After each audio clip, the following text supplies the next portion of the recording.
Danielle Monaro from Elvis Duran and The Morning Show, and I cannot tell you how excited I am to be doing what I'm doing right now and sitting with who I'm sitting with right now. I have been given the okay to actually do the official Disney on Broadway podcast, Behind the Magic. And this is episode 1. Yes! And we are celebrating all that is Aladdin. It's been 12 years since this magical show hit the Broadway stage. Over 4,000 performances, 84 special effects, 337 costumes, 20 tons of hanging scenery, one of the biggest spectacles on Broadway, 12 years of Aladdin at the New Amsterdam Theater, and the 3 of these guys have been here since the beginning of it all. And I am so excited to have Don Darryl Rivera, DDR. He has played the original Iago since 2014. Correct. Yes. So exciting.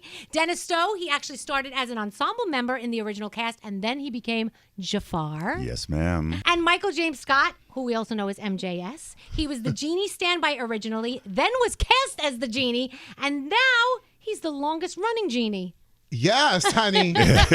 Yes. I love it. Welcome, guys. Thank you so much for doing this with me. Well, this is for exciting. having It's us. the first Yes. episode. Congratulations. Yes, thank you. Yes. I feel like we need some of your Genie sparkles. Well, because- it's all over, so you know what I'm saying. Like, but you are part of the Disney on Broadway family now. a Broadway officially. star in your own Yes, right. honey. Oh, my so God. come on now. You make me Yes. cry.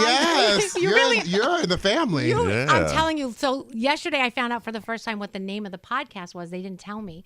And when I read it, and I read that it said official and then it had my name, I honestly called people in tears because my love for Disney is, you have no idea. I mean, I auditioned to perform at Disney years ago, right? Before I wound up here 30 years ago. And Broadway is, I love Broadway so much. To be able to do this for both of those things, I Yeah. mean, it's like a dream come true. So I'm so blessed, and You thank didn't talk you. about that on the episode about your audition for Oh. I'm just saying. Just put it out there to I the will. producers of all the Yes. things you got. We want to know the behind the magic. Oh, yeah. The behind, you know, of those auditions. We will talk about it. We will talk about it. Okay. All right. So let's talk about Aladdin, right? It's opening at the beautiful New Amsterdam Theater March 20th, 2014, and has gone on to become one of the biggest hits on Broadway, welcoming over 7.2 million people on Broadway alone, millions more through productions around the world. And the 3 of you have been there since the beginning. So you have to tell me what it is that keeps Aladdin thrilling audiences 12 years in. Wow, that's a big Yeah. question. I'm sure there's a lot of much. things. I mean, I think it's mostly joy, right? Like we get to share joy pretty much every day. You know, Yeah. people walk in, we don't know what they're walking in with, and we are, we always, make a point to pray that the people receive, this joy that is so needed, in this world, yeah, and also I think the show is, I always say the show is colorful. It's colorful in the sets, it's colorful in the costumes, it's colorful in the people. So, Yeah. people can look on stage and see themselves, and I think that really counts for our longevity as well. I love it. I also think it's there's a lot of nostalgia, right? I think we were of the age, and our parents, we watched the movie over and over and over again, VHS after VHS. Oh, yeah. And so now we're the ticket buyers, and we have children, and we want to share that story with our family. So I think it's literally the perfect time for Aladdin to be on Broadway. I remember going to see Aladdin in the theaters, and the first time I went, it was packed because there were so many people. And then I had seen it in the theater so many times that by the time I went, the last time, I was the only one in the theater because everyone had gone to see it already, but it was still playing. I probably saw it in the theater 6 or 7 times, Wow. Yeah. because I loved it so much. Our show is rooted in love and light, laughter, and as Dennis said, joy. And it also happens to be that we get to do a show that is so universally beloved by literally the world. Yeah. It brings back not only a sense of nostalgia, but it is fueled through that joy and that love and that light and that laughter. And so people, you want to be there and you want to experience that. And also, we are living in a time where being able to do something that is giving this as its foundation is obviously amazing, but actually needed. Right. Oh, so it's needed. Really, really, really needed. You forget about your problems and what's going on in the world for 3 hours while you're sitting there and watching you guys do what you do. Yeah. And it's and literally we all have, we've done this. We've had our media training, we've had all our things, all the things. But I say this because because it actually is true. This is a show literally for everybody. Oh yeah, 100%. That is not a stock answer. It is a real answer because we have seen it and we have gotten to bring our families from all different ages to experience this show. And and no matter what ages, they literally say the same thing and they respond to it in such a beautiful, exciting way. And that's because it is literally for everybody. It is. I've taken my mom to a couple of shows where after she questioned my judgment. She's like, I think we should just go back to Aladdin because I don't know about that. But anyway. But it's also so satisfying when you come out of the stage door and you'll have a parent with their young child and they say, this is their first Broadway show. Yes. And I think it's such a perfect first Broadway show as well, right? For children and even for adults, like Michael said. I mean, it's just really for everyone. And there's something for everyone in the show, which I think really lends to the longevity of the show. 100%. And even beyond that, we have people from all over the world, people who don't even speak English that love our show because they know the story so well and they've heard it in their own language. Yeah. So they're able to follow it. And that's the best. We're going to talk about that in a little while because I know you've traveled a little bit. I think you even have traveled a little bit to just kind of, feel out where they do this in other parts of the world and how they bring your characters to life. So we'll have to touch upon that. So it's opening night and a friend like me, middle of the show, a 2-minute standing ovation in the middle of the show, which doesn't happen. Was that the point where you guys kind of go, we got something here. This is going to be special. This is going to be around for a long time. Yes. Yes. And 2 minutes really felt like 15 minutes. Oh, I'm sure. And, we had a little bit of a time out of town, just creating the show and making sure that we're creating something. It's always a Broadway show is higher stakes because you want the show to be, of course, artistically and commercially successful. So, you never know what is going to take and what isn't. So we had a little bit of a time, like I said, out of town, getting it together, and there were mixed reviews. And so when that moment, I remember, I was just kind of there but just taking it all in and wow, okay, people are really receiving what we have created. And it was really something. I'll never forget that. I can't even imagine what that moment was like. I mean, I had the brilliant vantage point of getting to see it from the front because I was the original standby for the Genie. Right. So sort of coming into this was a interesting perspective for me because everything was looking in, being in it and looking in. And so it was to literally see the change happening in real time every night, something, different. And during previews and all those during that was a wonderful learning experience, but also really exciting to see my fellow cast members who I consider family up there feel what was happening because it was so exciting from the audience. And I went out for this moment on purpose. I knew I just wanted to be out there for that. And, our original Tony-winning Genie, James Monroe Iglehart, I'll never forget us having a conversation literally on opening night right before and just sort of prayed together of okay, here you go, let's go, fly. Basically, I was let's just fly, right?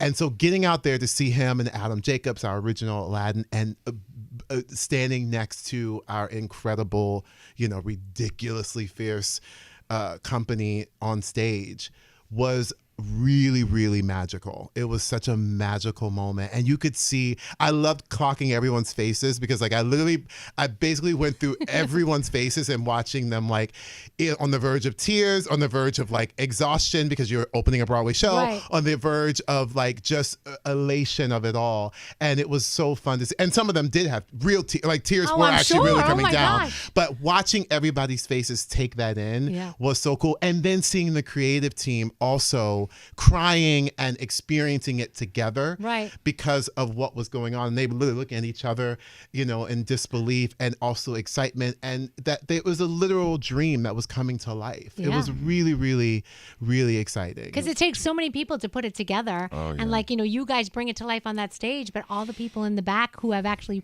worked on putting it together were like, this is what we dreamed of, and it's happening. Yeah.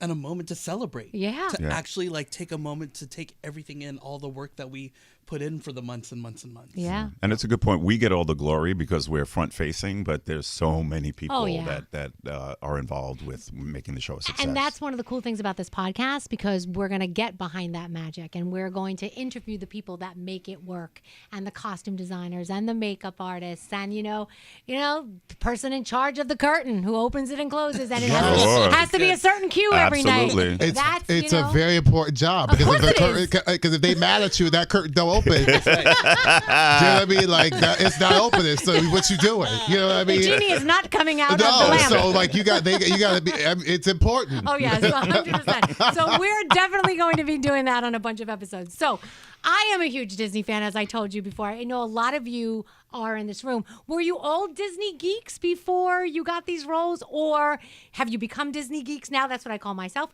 And I know a lot of you have traveled, like we said before, to other parts of the world to see how they portray your characters. Were you a Disney geek, Don Darryl Rivera? I mean, maybe the Let's shirt look at his gives it shirt. away. I'm saying, Yeah. look at the If shirt. you're watching this right now, you will probably see that I'm just a little bit of a Disney adult.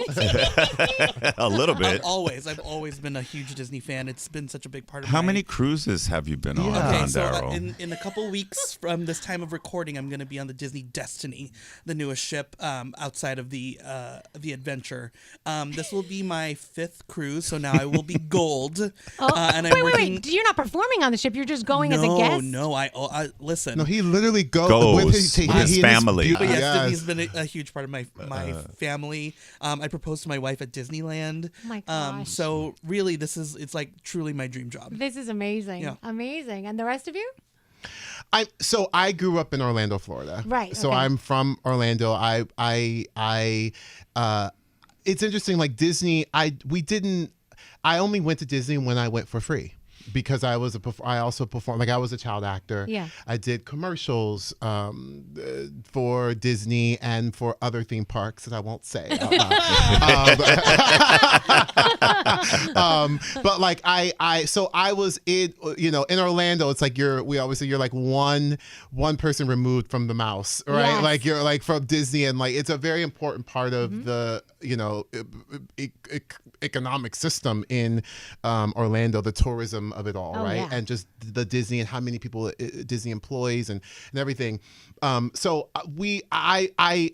while I was always a Disney fan, obviously, and I've become much more of a Disney, like, oh my God, like knowing I am by no means at all. I am not to the level Nobody's of Don Darryl. Like perfect. It's okay. Don Darryl could give you facts and like all kinds of amazing things. What I appreciate the message that Disney, what it says, like that anything is possible, like the dream of it all. Yeah. That for me resonates with me and has resonated with me since I was a little boy. Like Walt's dream and like that message and what this company is like built on. I love that, and I love being a part of a company that is the root. Yeah. That's great. Yeah. I'm in the category of somebody who has become more of a Disney fan. First of all, when Don Darryl and I are together most of the time, all of the time in the show, a lot of times we will do things like this together. And when it is Disney centered, I feel like I have had to like be better about knowing my Disney because this one, I mean, look at his shirt. I know. You know what I mean? So I have definitely come to appreciate it, a lot more. And sure, like, I certainly was a Disney fan. I mean, I love all of the old movies and things like that. But I have definitely had to sharpen my my knowledge of the Disney canon, because when you're standing next to this one sure. And talking about Disney, like we had to do one where who were your favorite villains, and I was like, oh, and he could rattle it off right away, and I'm like, let me go back and Right. and study. So, but I definitely, as Michael said, it is a pleasure to work for this company, and we get treated very well, and I feel we're very blessed. I feel like. And no offense, I do love you, Jafar, but my heart belongs to Maleficent. Ah, it always has. yes, I can see why.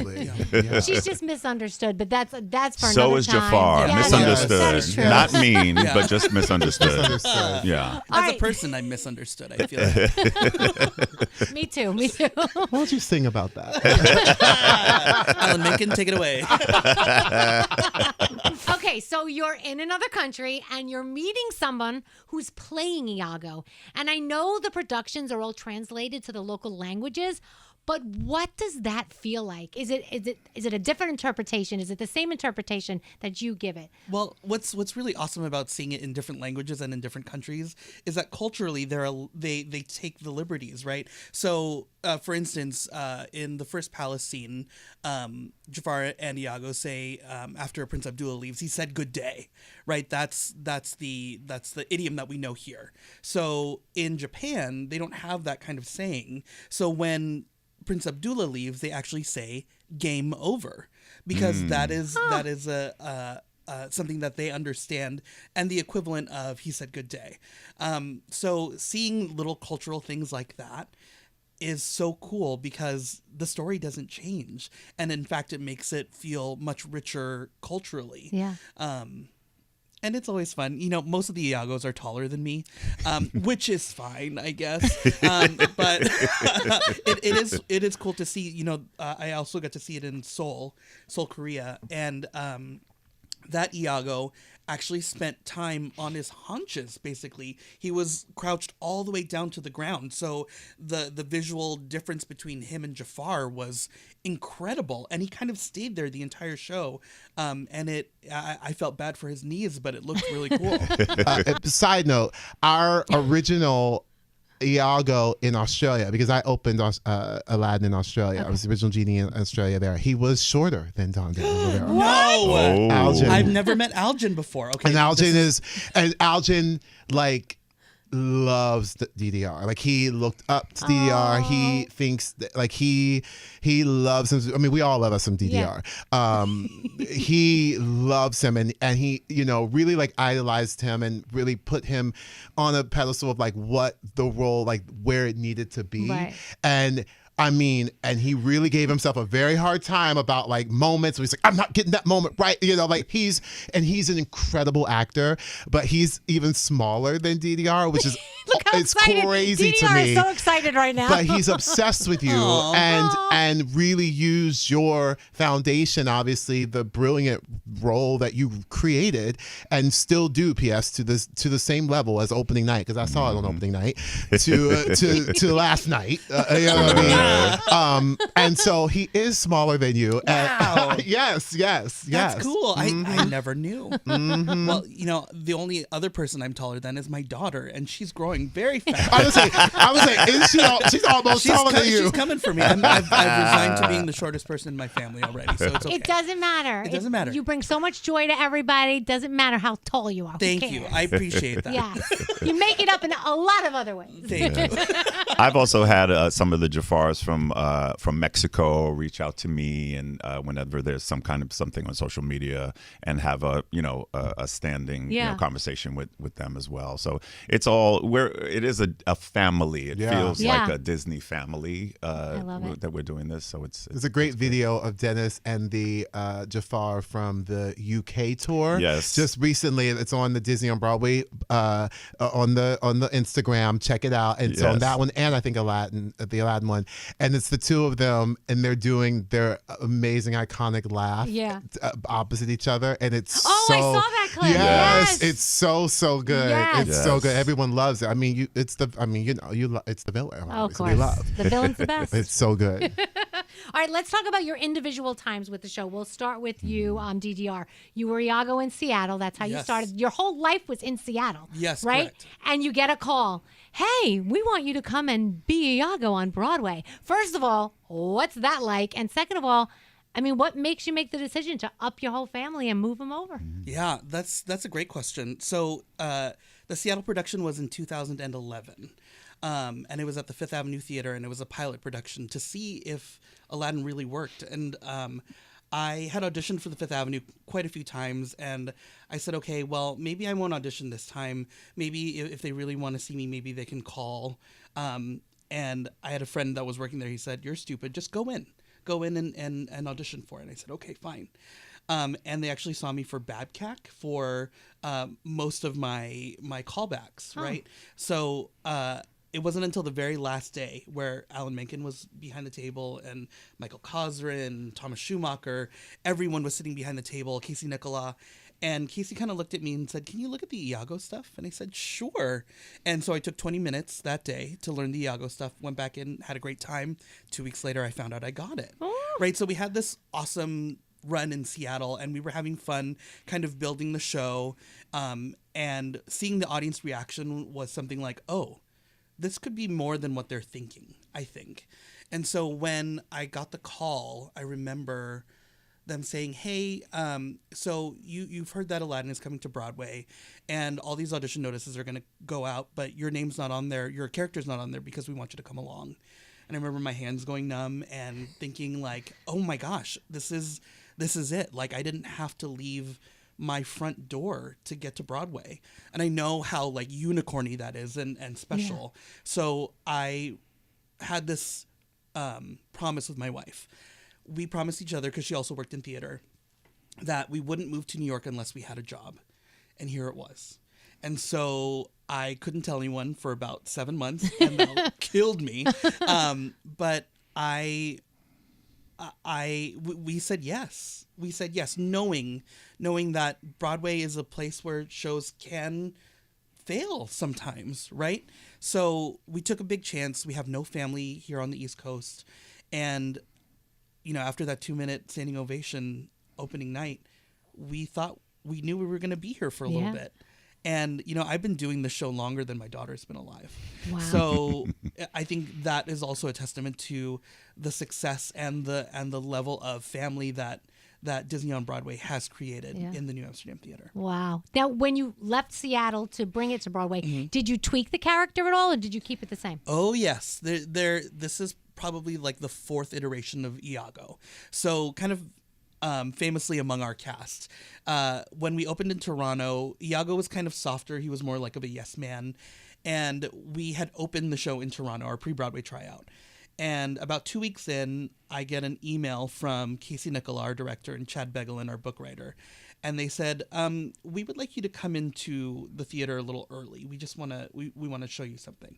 And I said, okay. And so I went in early, and they handed me 30 pages of new material, and they said, let's try this. Let's just try this. Wow. Right?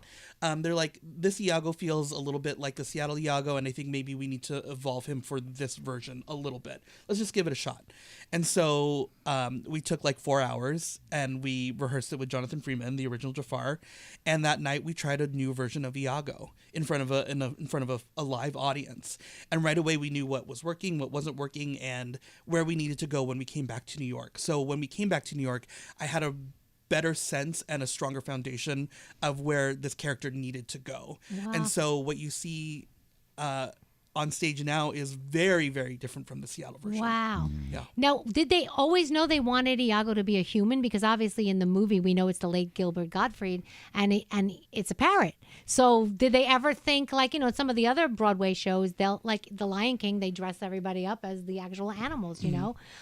Did they ever think that they were going to do that with you? You know, I have a puppetry background, so I was fully expecting them to put like a Zazu that they've dipped in red paint to like in my hands, but they never did because Casey said, well, you know, he's a human and he's more useful as a human than a puppet. I can use my hands to help Jafar. Right. You know what I mean? So I think it was very smart because it gave me liberty to take the version of Iago that everybody knows and loves that Gilbert created and put a new twist on him. Wow. And now, how long did it take you to come up with your laugh?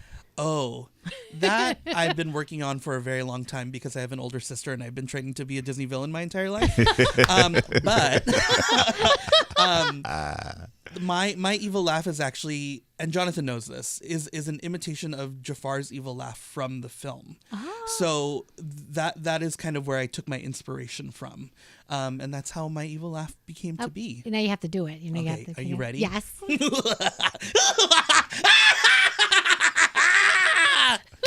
Yeah. Amazing. 8 times a week at the New Amsterdam Theater. Come on down. Oh my gosh, amazing. Amazing. All right, so Dennis, you started out in the ensemble, right? Yes, ma'am. And how long after the show started did you officially become Jafar?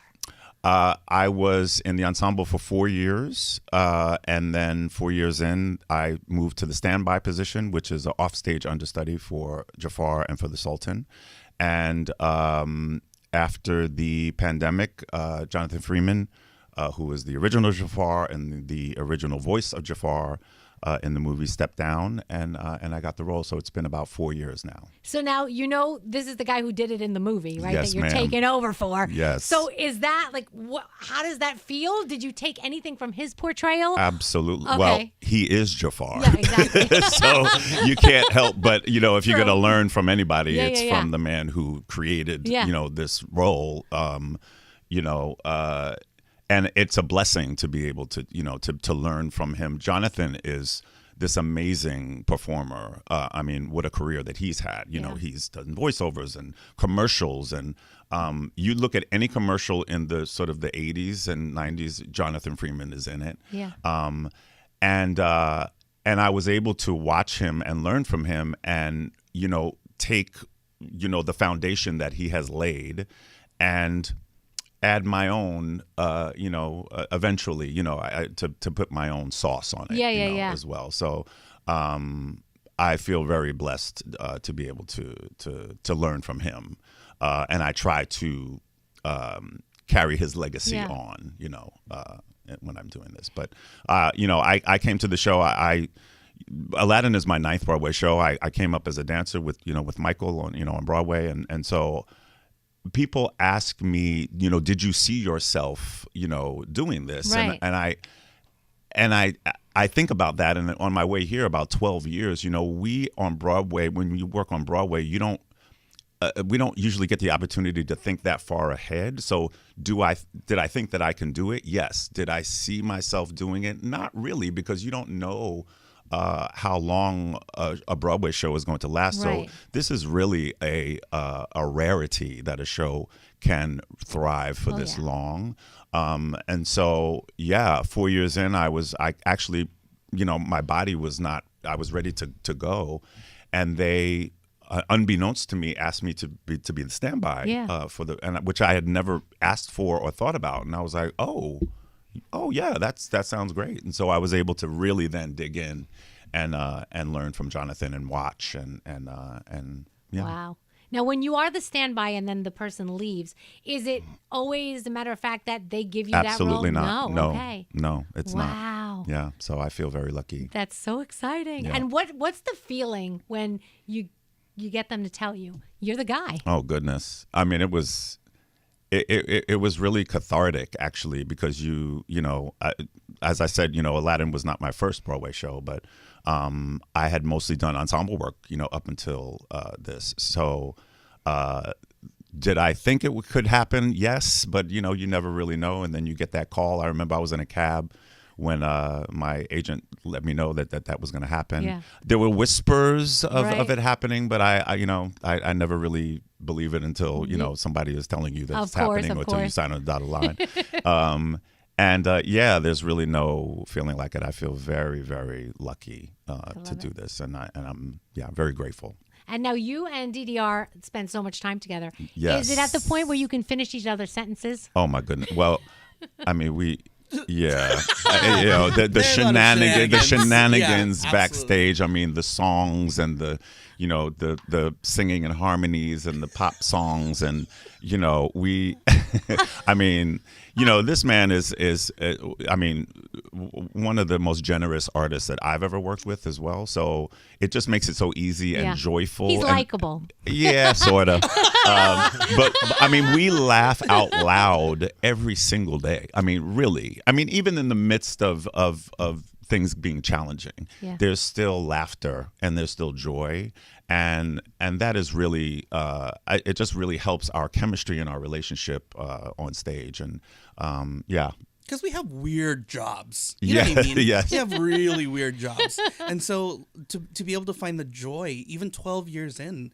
every day, like this building, this company makes it so easy. Yeah. And also remaining curious about these characters as well, which is very important. I think as an actor, you always have to be open to learn something about, these characters. We do this day in and day out. Yeah. And so, to have somebody so generous and open to be able to discover these new things. I mean, even our relationship on stage has changed just in very, very, very little ways. But that's what sort of keeps it fresh, and I think that's what people really respond to is our chemistry. That's the magic of theater. Yeah, there's nothing like watching people do something in front of your very own eyes. It is literally magic. Yeah. And it does change. Yeah. As the world changes, we also change. Yeah. How fun is it playing the villain? The best. I love it. Yeah. I love it. We get to say what people in their regular lives think about. Yeah. Right? We get to enact those things. Yeah. I always feel like there should be a special place in Hallmark. The cards, what you really want to say but couldn't. You're right. That's your $1 million idea right there. Literally. Right there. Yeah. Jonathan Freeman gave me the advice that Jafar should be deliciously evil. And I really try to take that to heart every day. Like, why do we love the villains so much? What is it about them that they're making a villain's land. Right. To almost Finally. want to root for them, Yeah. in a way, even though they're doing not so great things. So I love it. Yeah. In the movie, one of my favorite lines is when Jafar says, "Quiet, Iago." So I need you to do it for me. Quiet, Iago. I love it. I love it. What can I tell you my favorite line? Yeah. It is you've heard of the golden rule, haven't you, boy? Whoever has the gold makes the rules.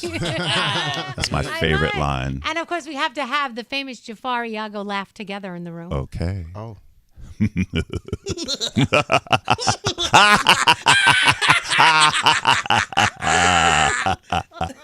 is the coolest thing ever. I'm loving this. Okay. All right, let's Come turn. on, episode 1. Yeah. Yes. Okay. Yes. So, Michael, you were the original Genie standby, right? Yes. And like we were just talking to Dennis about, when they say to you, okay, now you're him, what's running through your head?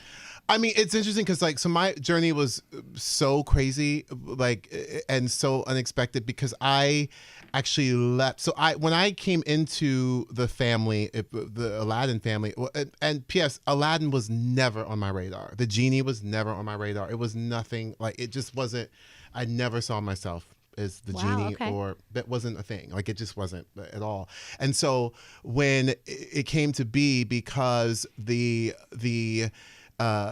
so James Monroe, also from Seattle, from that area, with Don Darryl, they knew each other. Correct? He's from California, yeah. but he worked in Seattle. In Seattle, yes, correct. And so they had done all that before. Now there was this big reading that they were going to do of all the changes they'd done in Seattle. Here it was just a reading around the table with at the time, I didn't know all of the people that need to hear it, execs and our creative team, and blah blah blah, right? Mm-hmm. James was the only person who couldn't do it because he was doing another gig and he could not get out for this thing. So I got a phone call. I was doing the Book of Mormon at the time. I was in the original company Book of Mormon with Casey Nicolau, who was our director and choreographer for Aladdin, happened to be the co-director for Book of Mormon and our choreographer for the Book of Mormon. And he was like, hey, so would you come in and would you read for the Genie for this reading? And I was like, the Genie. And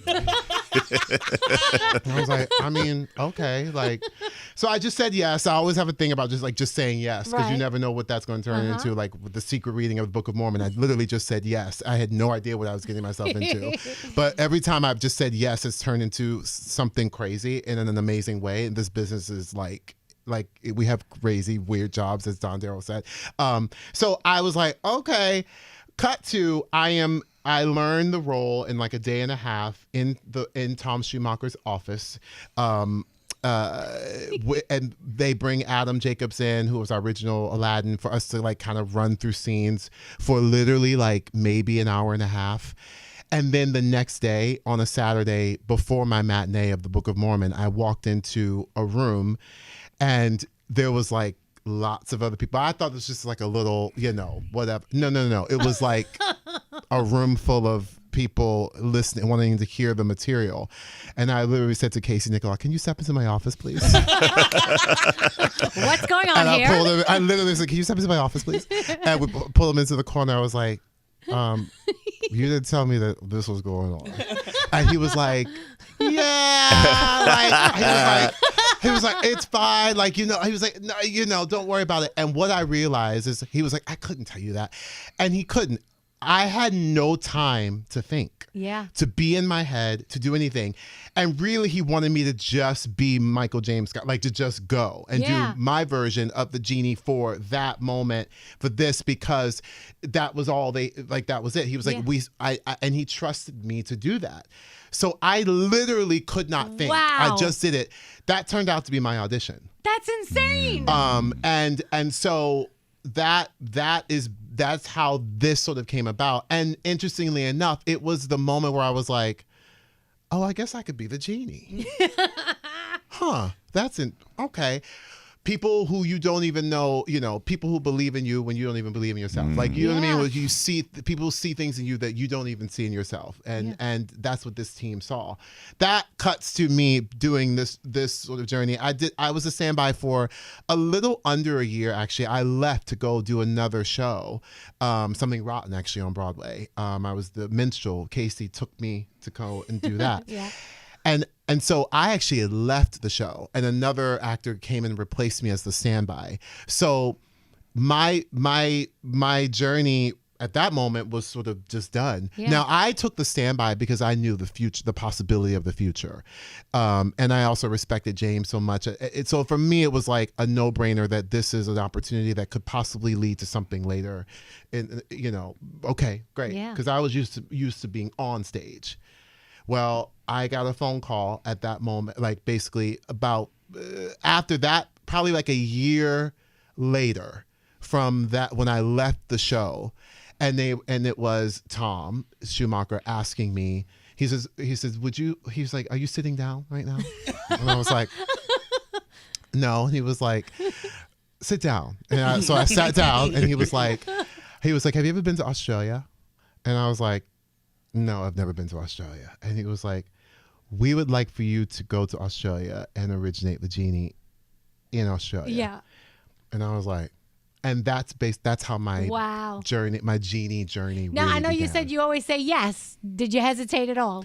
I did hesitate. Because I was like, what does this even mean? What are you talking about? Like the idea of, when I think about like little Michael James Scott being in Australia, it was just like a dream that I'd never even dreamt. Do you know what I mean? Yeah, of course. So the yes was like, obviously I'm going to the thing, but like, what am I doing? You know what I mean? Like, what are we talking about? Yeah. And so that's where it kind of came about. And really the show was built around, once they had me in place, like, okay, like we're putting it together. Like, you're our Genie for Australia. Wow. And here we are, let's figure it out. Like, and so yes, that it definitely was a little bit of a crazy thing. But I will tell you this, I was so prepared in the sense, because I had soaked so much in for my time as the original standby, and with James, like, and I having our little like Genie huddles, and this company, just sort of like knowing exactly what was ready, but I was also ready for it. Yeah. I think I think all three of us at this state in our lives were ready for someone saying, you're the person. Yeah. Like, it was time for Don Darryl and his family. That moment, it all made sense, and he was ready. They were ready. It was time. It was past time for Dennis. He was so ready to step into his light. Do you know what I mean? Yeah. And it was time for me. So it was, and so I say that to say to our listeners out there, after this episode 1, which is going to be a very popular series called Behind the Magic, the official Disney on Broadway podcast. But I say that to say that you have to be ready. Yeah. And so to do the work, right? And we have been doing the work for years prior to this to be able to be ready. So when someone says to you, it's you better be ready. Right. Because if not, that opportunity can just pass you right by. Yeah. So I was ready. Nice. And that's how it let's go. Did they ever say to you, watch the movie, we want Robin Williams? No. Okay, that's no, and what I love about that, this version of the Genie is our version of the Genie, which is so cool, and an amazing way to sort of go back to the original Howard Ashman, like the original inspiration of the Genie. The Genie is literally in like many cultures, which is so cool. There's many versions of the Genie, but this version of our Genie is our version, and it was inspired by a lot of really incredible old school inspiration that brings it to life for this.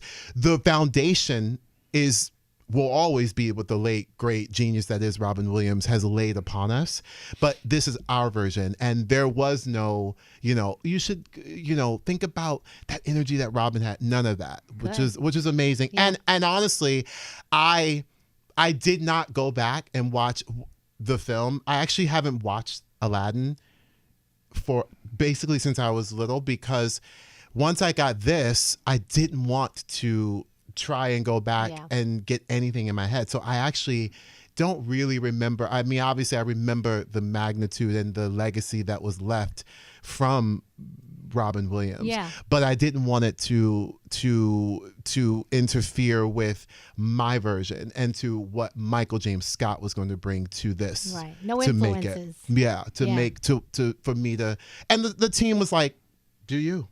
I love that. That's So- awesome. They had so much trust in you. Which was a blessing. That is a gift to be able to have. And again, you have to be ready. Yeah. You have to be ready to Be ready, people. to just go out there and play and be afraid to fail. Of In course. the room, in the rehearsal room, Yeah. or just try things out and see what sticks, what lands. And as an actor, then you figure out, okay, well that didn't work, so I'm doing this one this time.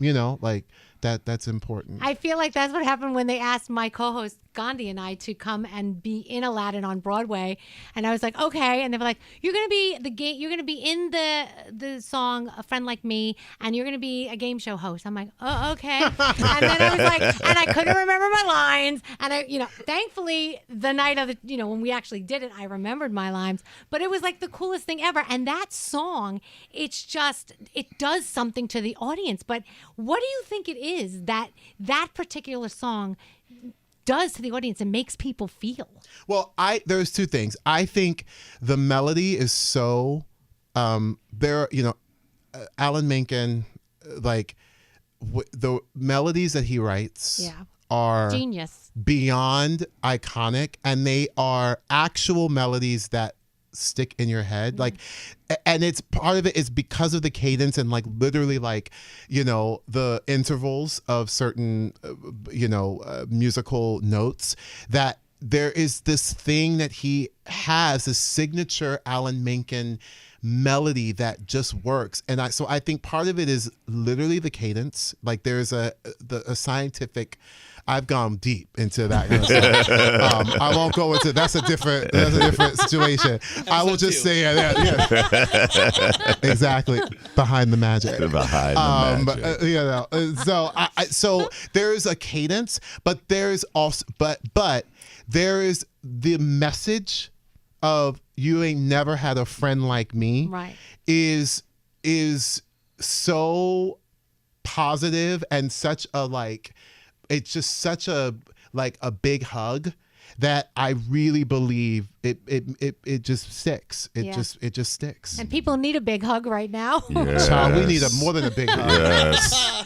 We need a big old bear hug, and you need to like, and the kind of hug that suffocates you. You know what I mean? When you're like, it's like your auntie who just like won't let you go. And you're like, Oh my God. where she's like, nope, come in here. You're not going. That's what this whole world needs. Is like a suffocated, like we need to be a love bomb hug Right. from our from a big amazing auntie. You know what I mean? Yes. I'm having too much fun with you guys that you can't leave. So I think we might have to do 2 podcasts with you guys. What do you think? Ooh, Yeah. that Yeah. sounds, of Well, course. it's episode 1, so it's like it's a 2-parter. I mean, Yes. like I Yeah. feel like that. This is it's You can have 1 and 2. yes, Yeah. yes. I mean, you Okay. gotta think, yes. we have a lot to say. You do. Yes. The official Disney on Broadway podcast, Behind the Magic, with me, Danielle Monaro.